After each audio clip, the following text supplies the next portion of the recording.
Welcome to day 22 of our January challenge 2019, and as promised I am here with my lap harp and I'm going to play for you the piece that we're going to learn. This is a piece I wrote called The Good Boy's Lunch, kind of taken on the idea of every good boy deserves food, kind of learning the lines of the staves. So Good Boy's Lunch, and I wrote it specifically at this instrument designed to work straight away with the range of strings that I've got here. I'll play the whole thing and then we'll learn our first section. It's quite repetitive. I wrote it specifically with some youngsters in mind that I've been teaching and that also play along with some fiddle players and some penny whistle players, so it works to have a bit of repetition, but there's some interesting elements too and I hope you like it. So I'll play it all the way through for you first. Here we go.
So it's a fun little piece. You'll have heard a lot of the repetition in there. So we are in G major. So normal levers to have no sharps or flats, and then you also add all your F levers. For me, that's only 2. And I think one of the first things to get your head around when you're arranging music for something this size is to be aware, have a good understanding of like the chords and the chord structure of what you're involved with. And that's why I'm producing 2 different versions of the sheet music for you. So you'll see one that just has the melody line with chords written over, which is actually much more like a traditional folk piece might be presented. And then the other one does have written out the notes of what I am actually playing, for people that don't feel comfortable just sort of memorizing it. But I'd like you to have that idea of, okay, you might be familiar with a G, well, any note, but with a triad. A triad is a 3-finger chord, hence the tri part. Your lowest finger, finger 3, is going to go on the G. You miss a note out, then your finger 2 goes on. You miss a note out, and then your thumb goes on. So here I'm on G, B, D. It's the lowest string on the harp, and that is a G chord. But I can also move my hand up so that what was 2 and 1 becomes 3 and 2. So the B and the D are still there. And then instead of having a G at the base, I'm going to have a G at the top instead. And I'm going to play that with my thumb. Okay? It's still a G chord. So it's a way of playing the same chord but making it interesting, and a way of coping with being on a smaller harp. The 3rd chord that my left hand plays in this piece, so this is all relevant, is a G at the bottom with finger 3. A finger 2 on the red and a thumb on the E. Now if for a minute you get rid of that bottom G and just picture having a G above it, you can see it's a C triad. But instead of having the G at the top, I've got the G at the bottom, so I'm allowing myself plenty of space to have melody notes written above it. So that is, we call them inversions. So the first chord was a G chord, a G, B, D, a straight triad. We'd call that a root chord because it's a G chord and G is my bottom note. Then I'm still doing a G chord, even though I've got rid of the G at the bottom and thrown it to the top. So we call that a first inversion. Inversion is kind of turning it on its head, so taking the bottom and making it the head. So that's a first inversion G chord, and you'll notice how I've still only got one note between the lowest two strings, but I've got 2 strings space between my top 2 notes. And then my third chord had a G at the bottom, then it had a gap of 2 strings not being played, and then my finger 2 was on the red and my thumb was on the E. This time, instead of having C at the bottom, it is a C chord, my C's jumped up and my E's jumped up. Yeah? So it's a second inversion of that chord. You don't need to remember these names, although it's useful to know, but I want you to understand that although there isn't a C at the base of that chord, I am playing a C chord. Okay? And it's having that comfortableness with what you're doing with the chords at the bottom there that helps you to arrange music and play music on this size of harp, because being able to do different inversions, so the different patterns of the chord rather than it just having to be a triad, keeps you nice and safe. If I did a C triad, I'd be all the way up here. I'm losing my lowest 3 notes, so I'm not as bassy as I could be for the size of the instrument, and I'm creeping up into my melody space. But by keeping it down there, I keep it as far out the way as I can. So let's do that. This is the first section. Our left hand does a G chord, a G triad. Then it does the B, D, G, which is another G chord, but it's in first inversion. Then it goes back to a G at the bottom and C and E, okay, which is a second inversion C chord, okay.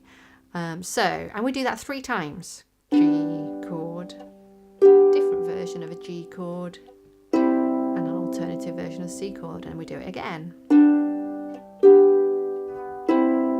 Okay, so that happens 3 times, and while that's happening, the top hand is playing and it's sat on a G triad. We go G, B, D, B, C, B, A. Okay, so 3, 2, 1, G, B, D. Then you go back to the B with finger 2. You get your thumb on the red, and then you get 2 and 3, C, B, A. So you place it through. Okay, they land with the chords. They start together, and then the chord comes with this top thumb note. Then the BC happens on its own, then our C chord happens in the space, and then we go B, A. Okay, so let's try that with more flow. 1, 2, 3, 4, 1. And again.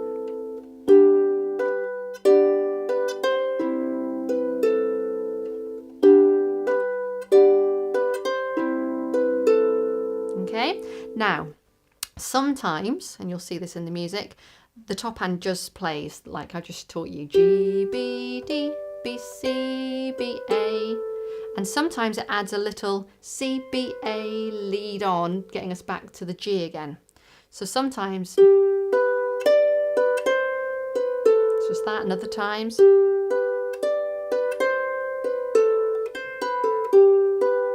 so when it has that little run, we're going C, B, A, G, da, da. So you could go 1, 2, 3, but then your triad shape is ending up with a 4 at the bottom. It's doable, but it's not maybe as comfortable as you were. What you could do instead is do a thumb slide from the C to the B, and then 2 and 3 on the A, G. Okay, thumb slides, you'll have maybe heard me talk about them in previous years. To do it really well, I have my thumb on the C. My 2 and 3 are secure, ready on the A and the G, so I've got something to push against. And instead of beautifully plucking my finger off like we normally do, I'm pushing it off that string to land intentionally on the next string, and then I pluck that nicely. Okay, so let's put this section together.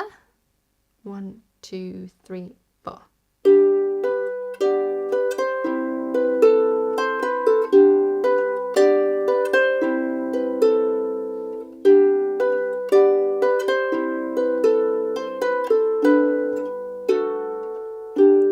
Ending there is, I sort of call it a 3 blind mice ending. It's B, A, G, 3 blind mice, okay?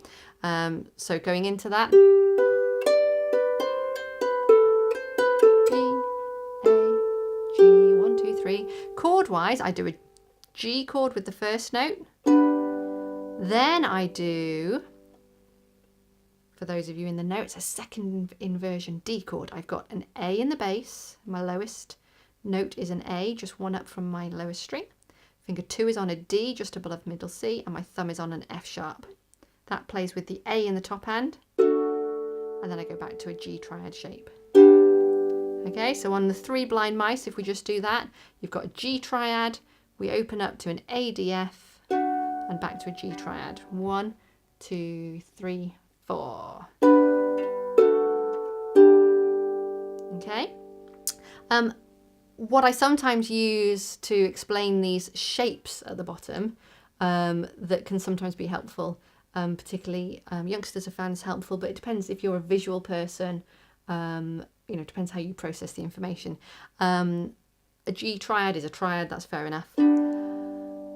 If I jump up and do the other version of the G, I call it a stretchy top because I've got a bigger gap between my top 2 notes. And then if I do a bigger gap is at the bottom instead, like my C second inversion, my G, C, D, E, I call that a stretchy bottom, which always gets a giggle. Okay, so you could think of the pattern of these notes as triad, stretchy top, stretchy bottom 3 times, and then the last one, triad, a stretchy bottom with an A at the bottom, and a triad again. If that helps with your visuals, that's great. Okay, I'll put that all together for you now for today's learning, and then you can go away and play with it and have a go on the play along. Here we go. 1, 2, 3, 4.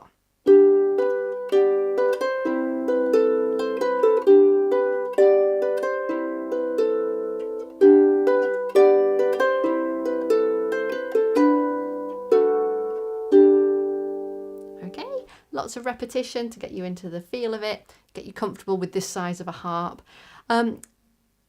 These harps naturally end up sitting a bit lower perhaps than you might want your harp to sit. You might have been happy with it about there, but the way that the lap bar is, it kind of goes there. So it is a bit of getting used to it. It still doesn't want to feel like it's falling away or too heavy on you. You still want to feel sort of comfortable with how you're moving with it.